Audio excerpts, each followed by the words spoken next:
So how did Aaron Brooks do it?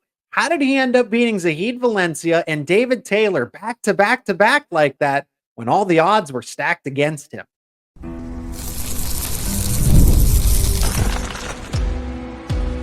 You are Locked On Nittany Lions, your daily podcast on the Penn State Nittany Lions. Part of the Locked On Podcast Network, your team every day. So how did Aaron Brooks do it? I mean, a 25-second comeback against Zahid Valencia, having to cut weight, staying up past 1 a.m., and then defeating the best pound-for-pound wrestler of the past 7 years. This is Locked On Nittany Lions. I'm your host, Zach Seyko.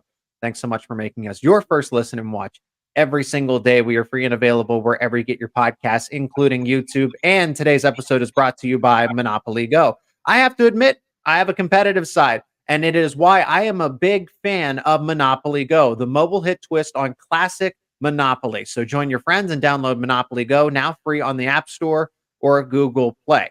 And let's welcome back Joe Smeltzer, beat reporter over at NittanySportsNow.com. You can follow him on X. You can check his work out at Nittany Sports Now, covering football, basketball, wrestling, and so much more. Joe, you were at the Olympic trials, just like myself and Aaron Brooks.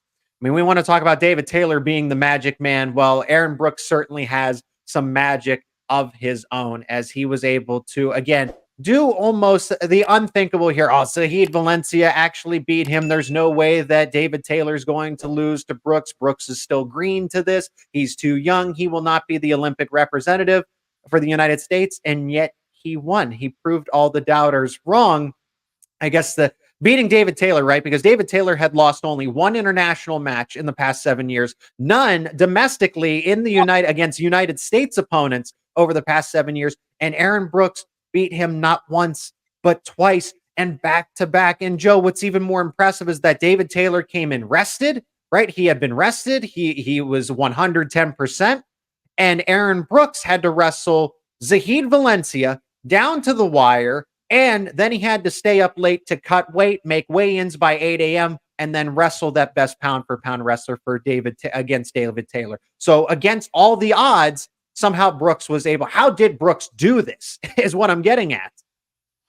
That's a great question. As always, thanks for having me on, Zach. Yeah. I think the best take I've seen so far, and I really wish I could find the tweet and credit the person that wrote it. Wrote it earlier. Today's Monday, so earlier this morning.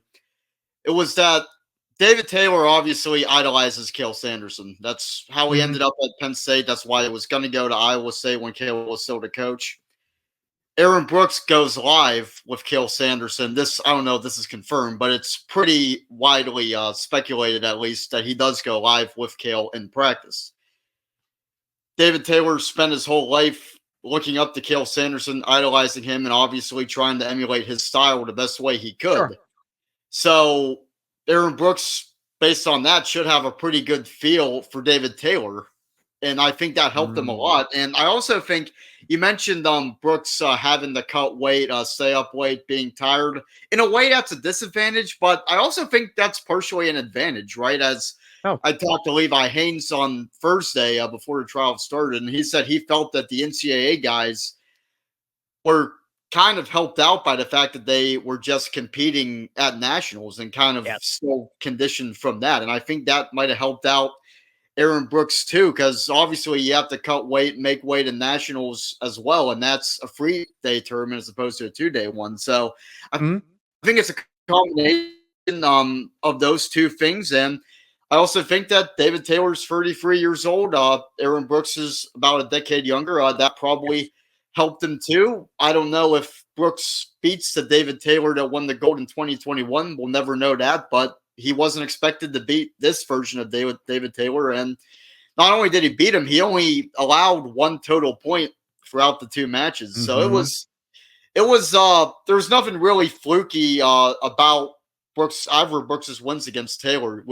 People have debated how Brooks got to that point, and we'll talk about that later. But he was the better man in both of those matches. And as I wrote for Nittany Sports Now, as Ric Flair said, to beat a man, you have to beat the man. And David Taylor, overall, when you combine free and folk style, he is the greatest wrestler in Penn State history. I don't think there's really any doubt about that when you combine the two. And Aaron Brooks just beat him, and he's already I think has a case for the Mount Rushmore of Penn State with 4 national titles. And if he could get anywhere close to what David has done in freestyle, he'll have to be in the conversation for the best overall wrestler Penn State's ever had, which in a program filled with legends, that'd be quite an accomplishment.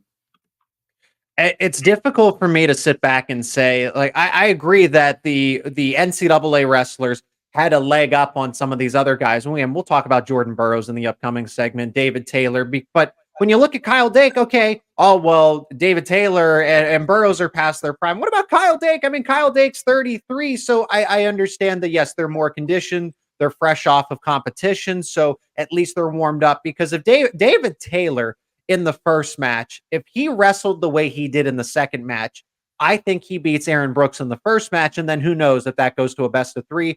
David Taylor ultimately wins, right? Regardless of that. But there was a different, it felt like night and day almost between the types of versions you got in David Taylor. There was definitely that moment where he had to shake off some rust. I don't want to say he was nervous. David Taylor doesn't get to this point and all the accomplishments he's had, and he gets nervous. No, and he's beaten Aaron Brooks in the past. So Aaron Brooks had everything to gain, but David Taylor had everything to lose, right? So I think part of this is, Aaron Brooks is just that good of a wrestler. That's one. Aaron Brooks had everything to gain, right? So he could go wrestle relaxed, loosely, whereas David Taylor was protecting something. He was guarding reputation, prestige, right? All of these different things. And subconsciously, no matter if that's in business, if that's in sports, if that's in life, when you're coming from that perspective, playing a little bit of defense, and when you can wrestle freely, you are at a slight disadvantage. That's just the way things are. And I think that was definitely the nature of the first match, because if Taylor had wrestled the way he did in the second match against Brooks in that first match, that you can't tell me that Brooks coming in on 5 hours of sleep. And we know if he even got that. We know that he was up past 1 a.m. with Bo Nickel on the treadmill, trying to make sure that he cut weight to get to weigh-ins at 8 a.m. It is so, out of all the matches that Aaron Brooks won, regardless of Valencia or Dieringer or the second one against David Taylor, that first one against Taylor to open up the afternoon was by far the most difficult, and he won it decisively. Yeah, absolutely. And I was talking with this about Andy Stein, who also helps us out with Nittany Sports Now's wrestling coverage. And it wasn't that, as you mentioned, Zach, it wasn't like David Taylor just didn't show up in that second match. I thought he looked pretty good. Aaron Brooks was just, he was just on. And I think that's a benefit for Penn State fans and fans of wrestling in general, because I don't think people watching that match were thinking oh man, DT is a shell of his former self. This is sad to see. He's got to leave the boots in the center of the mat. I don't think that was really the takeaway at all with that second match. I just think Aaron Brooks really was that good. And as I mentioned before, the better man won both of those matches. And I don't think this is the end for David Taylor. It might be his last trials, but I think Olympics. He's still gonna compete.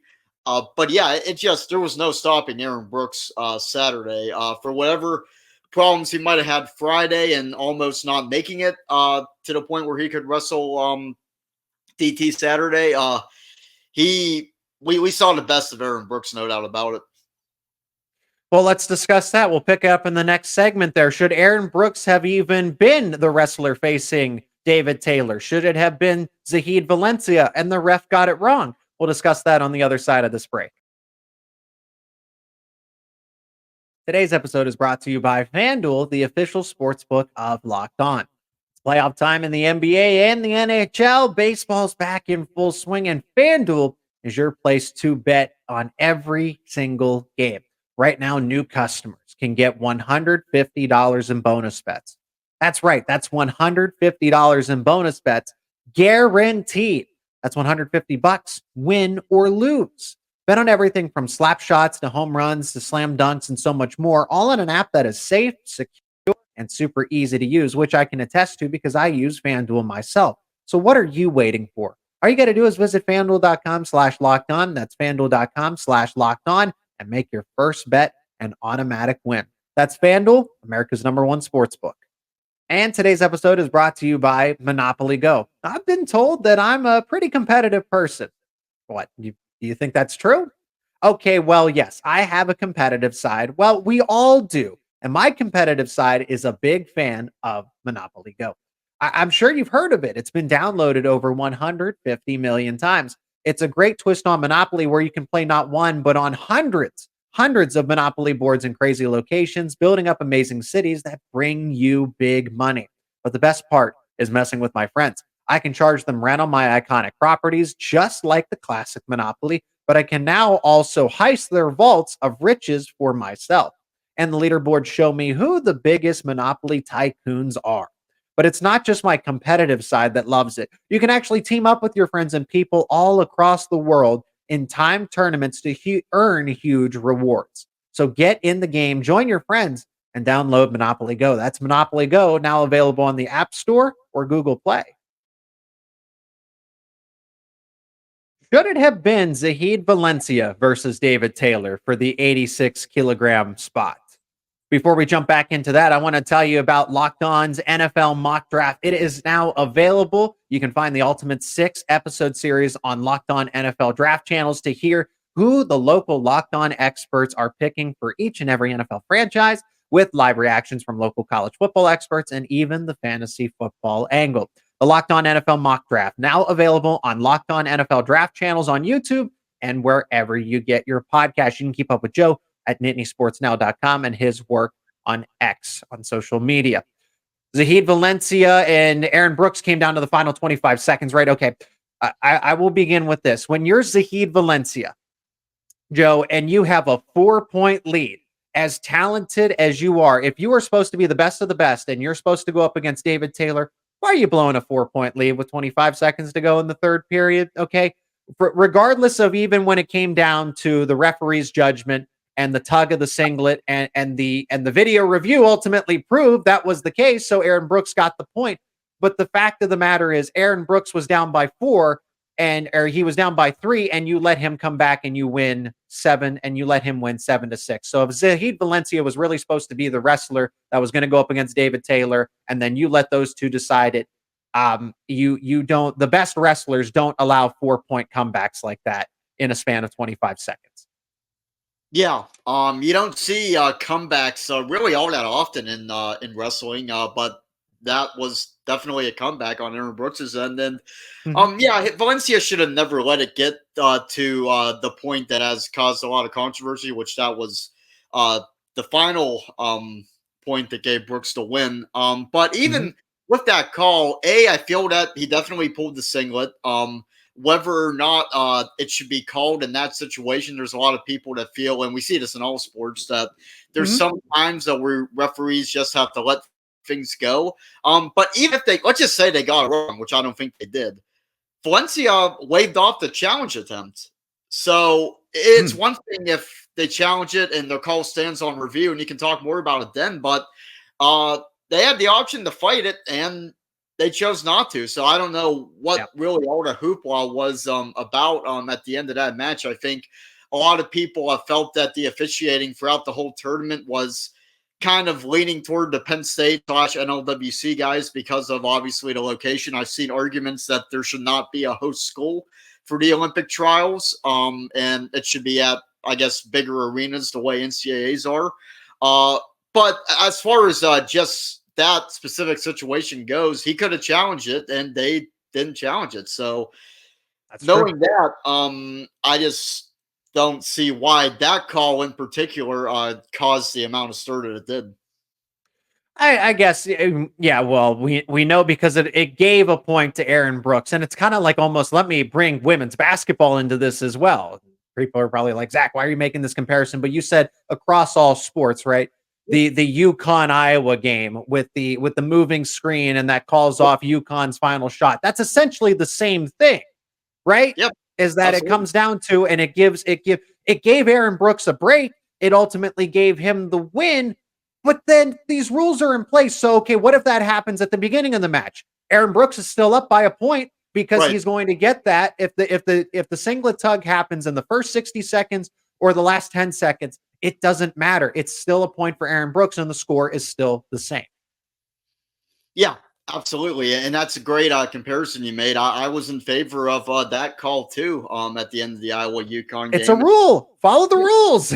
yeah, it's not the most fun way to win. I'm sure Aaron Brooks would have preferred to win via Yes. a method other than the singlet pull, but he won. And the call was by the book, and that's really kind of what's the ref supposed to do if he's not going to follow the rules? It's like I don't know if you've seen The Big Lebowski, but John Goodman's line, "Am I the only one around here that gives a bleep about the rules?" That's pretty much it. So Yeah, and the tape ultimately proves it, right? It's not like this was a controversial call or the ref missed it. I'm glad that the ref saw it. I mean, of course, this is a Penn State show. Hey, I'm going to side with the Nittany Lion Wrestling Club, the Penn State wrestling team, football, men's basketball. It doesn't matter. But when we're discussing about this, but we can also be objective. If the video replay showed that Zahid, didn't tug the singlet, hey, still kudos to Aaron Brooks for beating Zahid and for beating David Taylor ultimately. But we can be honest and objective and just say what's what. You look at the video, and Brooks had his singlet tugged by Valencia. Now that's one takeaway from this weekend as far as the Nittany Lion Wrestling Club. Hey, 4 Nittany Lion members are out of the 6 Olympic representatives. Now Zane Rutherford and Spencer Lee still have to wrestle in Turkey, so that 6 isn't exactly complete. And we'll have more on that in the final segment about are these the best 6 that are actually projected to go to Paris. But Joe, I think you mentioned the crowd, the being too biased again. Penn State country, wrestling country, of course you're going to get a very Homer type of crowd in the Bryce Jordan Center. I wouldn't expect anything less. But the arguments that, David Taylor's past his prime, Jordan Burroughs is past his prime, Kyle Dake's 33. Kyle Dake had no problems against Jason Nolf, and I feel confident in him being able to medal and go back overseas to the Olympics. Kyle Snyder, business as usual, right? I don't think anybody is going to threaten him until maybe another and that's a big maybe another 4 years from now, because at 97 kilos, it is his weight class. But everything, and that was my initial prediction. Joe, was that 4 Nittany Lion Club wrestling members would be out of the 6 for the ones to go off to the Olympics. Yeah, and you mentioned Rutherford and Lee having to qualify in Turkey. That's not going to be a problem, especially for Spencer Lee. I mean, you don't get pins in freestyle. It just doesn't happen. Yeah. Let alone at the Olympic trials. And he did. We can talk about Spencer Lee and kind of how he handled the end of his college career. Obviously, everybody talks about his mom's reaction to that loss with Matt Ramos, and then Lee not competing for third place. And we can talk about how he handled that. And a lot of Penn State fans aren't going to be fans of Spencer Lee. He ended up a PA guy, didn't wrestle at Penn State, and ends up going to Penn State's biggest rival. But this is one of the best ever. One of the best ever, certainly in folk style, and he's well on his way. I think he's going to win a gold medal. I don't see anybody really stopping him at all during the Olympics. But if he's able to do that, he's kind of fighting for a spot on the Mount Rushmore of any wrestler ever, right? We know Akil is there. We know Dan Gable's there. Baumgartner probably there. And people can debate who that 4th spot would be. But I think Spencer Lee has a great chance of being kind of in that conversation. He's just that good. And back to NLWC, Kyle Dake, what he was able to do after what he went through losing his dad 9 days ago, it was just meant to be. And Jason Nolf, a lot of people were wondering kind of how things would go for Kyle Dake, considering that Nolf had just beat the most decorated American wrestler of all time the night before. But Dake not only won, he didn't really have too many issues. And I wasn't very entertained by the Dake Nolf match. I think that Dake kind of just handled it. But we're not supposed to root in media, but it was really hard to not be pulling for Kyle Dake there, just considering the circumstances and also considering what the guy has meant to USA Wrestling over the years. Well, let's of course, Kyle Dake deserves everything and more that is headed his way. He's worked so hard, and this isn't in respect to his wrestling career, but absolutely that moment with his family, the things that he's accomplished, the emotion that you saw from him up close and personal. And Joe, I appreciate you, documenting it and covering everything from that weekend. So yes, it is.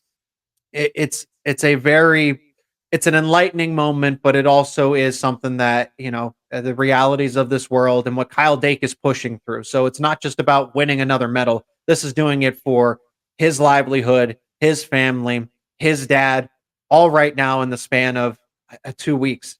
It was so recent. So I'm glad you brought up that point as far as what Kyle Dake is facing in terms of adversity off of the mat.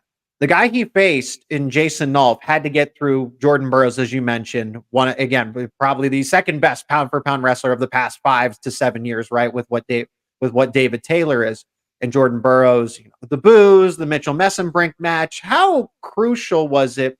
How big was it for Nolf to upset Burroughs like that? And if you ask Jeff Byers, it wasn't even really an upset. He was fully anticipating it.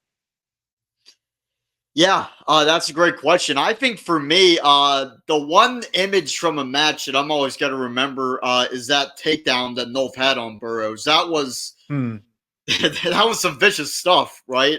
He absolutely handled him, and then unfortunately, what Jason Nolf did really kind of got overshadowed by how Penn State fans treated Jordan Burroughs and all of that. But yeah, much like Aaron Brooks and David Taylor, Nolf handled that match. He shut him out. He didn't allow Burroughs to score a single point. And that's just all the credit in the world. We can, like with David Taylor, we could talk about how good this version of Jordan Burroughs is compared to the Jordan Burroughs of years past, especially the one that won the gold medal in London in 2012. But still, I think he's the greatest USA wrestler ever at the international level. I mean, 6 world championships. I don't know how anybody's going to top that. For context, there, David Taylor has 3 world championships, and we all know how good that guy has been. And for Burroughs to have double that is just absolutely crazy. And that's why I felt, along with many others, that how he was treated by one fan. There were people in the Bryce Jordan Center clapping for Jordan Burroughs and giving standing him ovation, yeah. But the guy yelling, "Your career is over," that's just that's some clown stuff there. And normally, I'm not really in favor of athletes responding to hecklers, but when you're the greatest of all time, you have certain benefits, and I think Jordan Burroughs earned the right to yell back, and that the fan is lucky Burroughs didn't yell something a little worse than what have you done. But his coach, Mark Manning, probably had the whole line of that exchange by yelling, "Have a few more beers." But yeah, going back to Jason Nolf, it didn't end up working out in the end, but he'll always have that memory of beating Jordan Burroughs and being what's probably the last guy to beat Jordan Burroughs on that Olympic stage. So it was an emphatic win, an epic win, and one that will go down in history, certainly for a lot of different reasons. Now the conversation turns to, okay, the Olympic trials are great. Hey, this is who is going to represent the United States. But of course, you have to medal. Yes, it's nice to represent the country and everything else, but are these the best 6 wrestlers that are moving on, whether they have to go through Turkey or they're already qualified? Are these the best 6 in men's freestyle that can bring home medals to America? We're gonna discuss that on the other side of this break.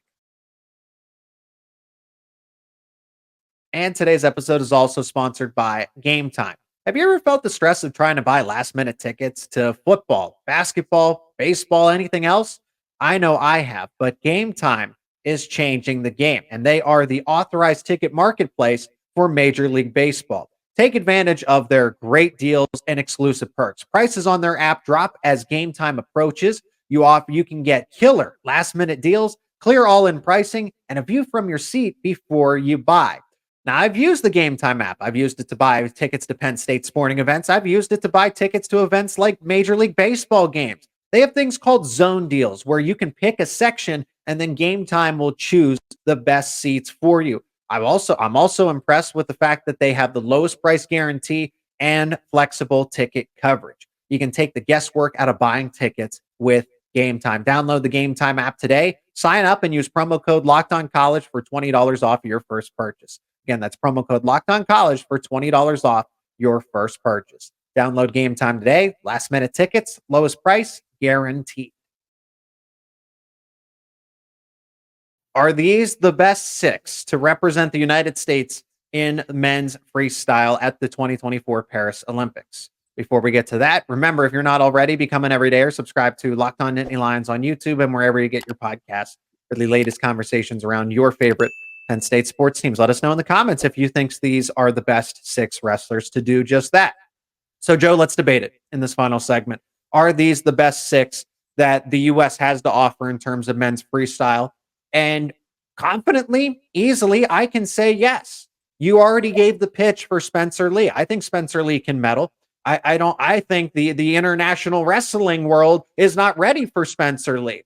Zane Rutherford, yeah, he's got to go through Turkey, but again, he's one of the best wrestlers at 65 kilos. And then we've already seen what Kyle Dake's been able to do. He's certainly not past his prime, right? Just because he's 33 doesn't mean anything. But then you get into, okay, can Aaron Brooks handle Yazdani? At 97 kilos, Kyle Snyder, right? He just continues to, this is his weight class, so he's the best one. And then Mason Paris is kind of more or less, one of the newer wrestlers. And then Gable Steveson not wrestling. So how much credit should we give Mason Paris, since we know that Gable Steveson, if he was wrestling at the Olympic trials, that he would be the rep at 125 kilograms. So outside of this conversation isn't about Gable Steveson because he did not participate. It's whether or not Mason Paris, who is there, can medal. And so it's kind of, again, I think these are the best 6 that competed at the trials that ended up winning, are the best ones to end up going to Paris. Yeah, I agree. And I think Snyder's the only guy of that group that's won a gold, right? Yes. Okay, so we know obviously he's the best guy on that at the Olympics. At the Olympics, right. Yeah. Specifically at the Olympics, yeah. But Kyle Dake has been a bronze medalist before. He's definitely, I think, the best representative of his class. And people are gonna debate probably Brooks because of the controversial ending to the Valencia match and whatnot. But I think he was clearly better than David Taylor, and David Taylor was the man in that class. So I think he's the best of the best there. And I don't know about what Paris will do in, Paris, but this is a Hodge Trophy winner. And he's still fresh. He has the advantage of being one of the younger guys in that group, the same way that Aaron Brooks was, and he took advantage of that. As far as Paris probably might be the least likely to medal out of that group. Maybe him or Brooks, so that remains to be seen. But I definitely think it's hard to say that these guys aren't the best 6. I think when the finals are in the best 2 or 3 format, you really it's really hard for the best to not come out on top, right? You got to beat somebody twice. So I think this is a good group. We'll see how many guys medal, how many win gold, what have you. Kyle Snyder's quest to become a multi-time Olympic gold medalist, which only 3 people have done before. One of them was in 1905. So that would definitely be an accomplishment, but I definitely think he can do it. And I think Spencer Lee has a great shot to win gold too. And as the months go on, we'll kind of get a breakdown of what the rest of the world has to offer, because obviously there's a whole world out there, and we saw a lot of it over the weekend, but there's a lot that we really never see unless it's at the World Championships or the Olympics. So I'm definitely excited for that. But yeah, as far as the initial point, the best 2 or 3 format really is a good way to determine who the better man is. And I think the 6 that are going are the best 6 that competed at their respective classes. So, and that's just it, Joe. You kind of bring up there, because there were debates about the format of the Olympic wrestling, right? To decide, okay, who's going to move on Did Kyle Dake benefit from waiting? Well, David Taylor waited at that final spot. Normally Jordan Burroughs is there, right? So it is the argument is that everybody should have to wrestle. Maybe you have a bye or two here and there, but no one should be waiting for somebody to go through a challenge tournament and then ultimately there. I thought this was a really good comparison. The Olympic basketball team for men's basketball, and I'm pretty sure this is the case for women's as well, they're just selected. There's no tryout. There's no tournament. There's no team by team competition. You do a 5-on-5 and the best 5 move on. You have that kind of like a 5-on-5 tournament almost, because you have to. Olympics, wrestling is such an individual, as much as it is a team sport, it's obviously very individualized, right? What Kyle Snyder does on the mat does not affect Mason Parris or Spencer Lee, etc. Of course, it helps in terms of group morale, but at the end of the day, if Kyle Snyder wins or loses, that doesn't mean that's not a prerequisite for whether or not Spencer Lee would win or lose or how he would perform. Whereas in football, you need all 11 players. In basketball, you need all 5 players on the field, on the court to do something symmetrically, right? And I think that is the way they have it set. If you've earned that right, what's the point of all these other competitions over the past 4 years? If you just say, okay, well, we'll pick whoever. In wrestling, you need to decide it this way. And I have no problem if David Taylor continues to win year after year after year. But there's also the argument, hey, a lot does change in 4 to 6 months, right? David Taylor is not the same wrestler in April of 2024 as he is November of 2023. So I like what they did in terms of Zahid Valencia and Zane Rutherford, where they were the semifinal bout, where they got to move all the way to they had multiple buys. So the idea of having a final X or a best of 3 series, and I agree with the best of 3. I think you should do that. But I don't, maybe they do change in 4 years' time where you have somebody wait all the way in the championship. I think the semifinal bout is really appropriate, but that's just my opinion. Yeah. I'm a little torn on kind of how I feel about the whole format. I think I'd have to kind of really dig more than I have in the past. But I think guys who have been the best for a certain amount of time, they kind of earn benefits. As I kind of mentioned with Jordan Burroughs, in a conference tournament in basketball, obviously Purdue doesn't have to play until Friday when other teams have to play Wednesday. Nobody really complains about that, I don't think. I think I'm probably okay with it. I really do like that best of 3 format. I wish that, as journalists, we're not supposed to root, but part of me was kind of wanting Brooks and Taylor to go to a best of 3, because that would have just been absolutely electric. And the second match was electric too. I think I don't know if it was planned or if it was just something the crowd did, but all the flashlights, and you were there, you saw it. It looked like Bray Wyatt's entrance, and then doing the Lion King song intro, which is done at all Penn State sporting events for the 2 Penn State guys. That was pretty cool. I wonder what would have happened if it went to 3. I think that Brooks had to win 2 straight, because I can't see how he would have beaten David Taylor in that third match. But we'll never know. Brooks did what he had to do to move on. And as I mentioned earlier, I don't think this is the end for David Taylor, and maybe he does have another Olympic cycle in him, but we'll see. Yeah, that would be at 37 years old, so it certainly would be unprecedented, especially given that you have all this young talent, right? Zahid Valencia is still going to be there, Aaron Brooks, etc., but that's across all 6 weight classes. The thing that I'll finish with here is that we are robbed of how much more competition, great elite competition we could have if the IOC, the Olympic Committee, would instate 8, 10 weight classes as opposed to 6. It's a disservice to what wrestling is at this level. And that's going to do it for this edition of Locked On Nittany Lions. Thank you so much, Joe, for the time once again. Again, if you want to keep up with him and his work over at NittanySportsNow.com, you can follow him on X. Joe, I always appreciate each and every one of these wrestling conversations we get to have, whether it's at the NCAA level or the Olympic level, and can't wait to have more of them in the not too distant future. Thank you. Absolutely. Thanks as always, Zach.